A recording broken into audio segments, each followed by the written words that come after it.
उत्तराखंड के पूर्व मुख्यमंत्री और भारतीय जनता पार्टी के वरिष्ठ नेता मेजर जनरल सेवानिवृत्त भुवन चंद्र खंडूरी का 91 वर्ष की उम्र में निधन हो गया। लंबे समय से बीमार चल रहे खंडूरी ने देहरादून के मैक्स अस्पताल में अंतिम सांस ली। बता दें कि निधन का समय मंगलवार सुबह का है। उम्र 91 वर्ष। अपनी ईमानदारी, सादगी और उत्कृष्ट प्रशासनिक क्षमता के लिए भुवन चंद्र खंडूरी हमेशा जाने जाएंगे। धारचूला में 4 करोड़ और 32 लाख की रकम से बहुप्रतीक्षित बस अड्डा बनकर पूरी तरह तैयार हो चुका है, लेकिन उद्घाटन और संचालन की प्रक्रिया अभी तक अधर में लटकी हुई है। करीब 1 महीने से भवन तैयार अवस्था में खड़ा है और जनता को समर्पित किए जाने का इंतजार कर रहा है। 4 करोड़ 32 लाख रुपए की लागत से निर्मित यह बस अड्डा जल निगम द्वारा तैयार किया गया है, परंतु अब तक इसमें स्टाफ नियुक्ति और संचालन संबंधी व्यवस्थाएं नहीं हो पाई हैं।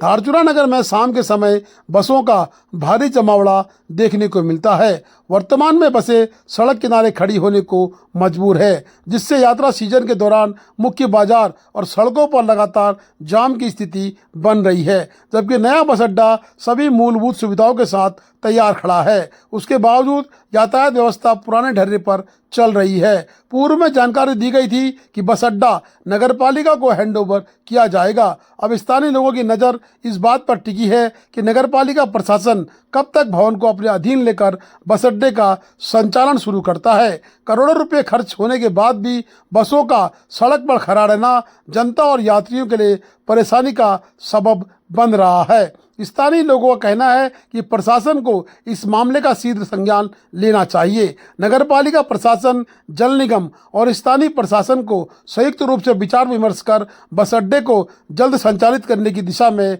कार्रवाई अमल में लानी आवश्यक है, ताकि नगर में यातायात व्यवस्था सुचारू हो सके और यात्रा सीजन में जाम जैसी समस्याओं से लोगों को राहत मिल सके।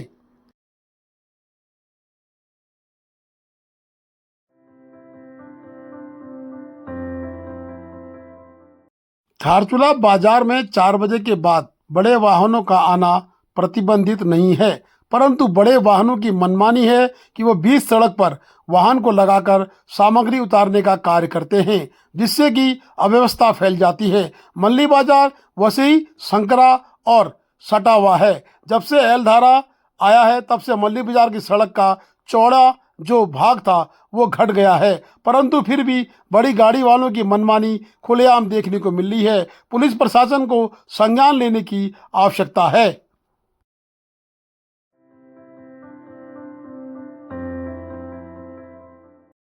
मुख्य विकास अधिकारी श्री दीपक सैनी को अपने जिला पंचायत क्षेत्र मतकोट से विभिन्न समस्याओं को लेकर पिथौरागढ़ पहुंचकर क्षेत्र के प्रतिनिधि विक्रम सिंह दानू ने ज्ञापन सौंपा। बता दें कि मुख्य रूप से मोती घाट से गोल्फा को जोड़ने वाली ट्रॉली, अनेरी घाट से टांगा को जोड़ने वाली ट्रॉली, दानीपगढ़ से भिंदी भिकुड़ी को जोड़ने वाली ट्रॉली तथा रथगढ़ी से साना रिंगू चुलकोट को जोड़ने वाली ट्रॉलियों के दोनों ओर सोलर लाइट, स्ट्रीट लाइट लगाने की मांग की गई है। बरसात के समय इन ट्रॉलियों से आवाजाही करने वाले ग्रामीणों को भारी परेशानी का सामना करना पड़ता है। अंधेरा होने के कारण ट्रॉली की रस्सियां स्पष्ट दिखाई नहीं देती, जिससे दुर्घटना की आशंका बनी रहती है। ऐसे में सोलर स्ट्रीट लाइट लगाना ग्रामीणों की सुरक्षा एवं सुविधा के लिए अत्यंत आवश्यक है। आज एक ज्ञापन देकर दीपक सैनी सीडीओ से मुलाकात की गई।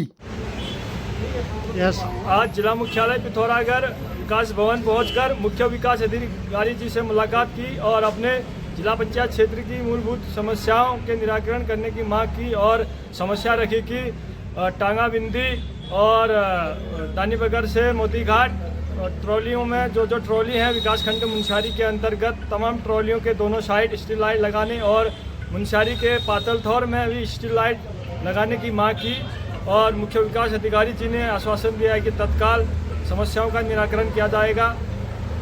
आशा करते हैं कि महोदय के द्वारा तत्काल समस्याओं का निराकरण किया जाएगा। धन्यवाद।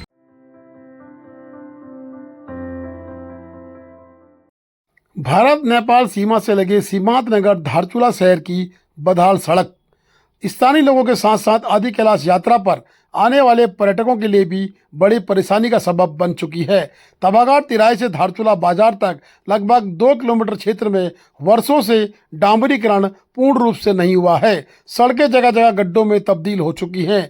एक और करोड़ों की लागत से आदि कैलाश यात्रा मार्ग को बेहतर बनाया गया है, वहीं दूसरी ओर नगर का मुख्य मार्ग जो कि मुख्य बाजार है आदि कैलाश का, वो बदहाली झेल रहा है। आपको बदहाली की साफ तस्वीरें अपने आंखों से रोज दिखती हैं। स्थानीय लोगों का कहना है कि सड़क निर्माण के नाम पर बार बार खुदाई की जाती है, लेकिन स्थायी समाधान के नाम पर आज तक कुछ भी नहीं हुआ। सीवर लाइन के नाम पर, पानी की लाइन बिछाने के नाम पर, पेयजल के पाइप डालने के नाम पर विभाग निर्माण कार्यों के बाद मलबा सड़क किनारे छोड़ देता है और इसका खामियाजा सीधे सीधे आम जनता और व्यापारियों को भुगतना पड़ता है। जानकारी के अनुसार करीब 1 करोड़ 25 लाख रुपए की लागत से सड़क पुनर्निर्माण कार्य प्रस्तावित था और टेंडर प्रक्रिया भी पूरी हो चुकी है, लेकिन निर्माण कार्य आज तक धरातल पर शुरू नहीं हो पाया।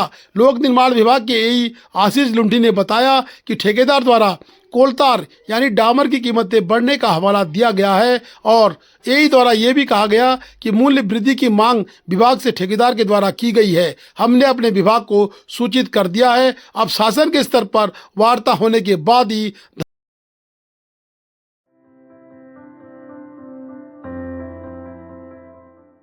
धारचूला में अनियंत्रित वाहन खड़े करना, स्कूली बसों को अनवर तिराहे से मोड़ना एक दुष्परिणाम नजर आ रहा है।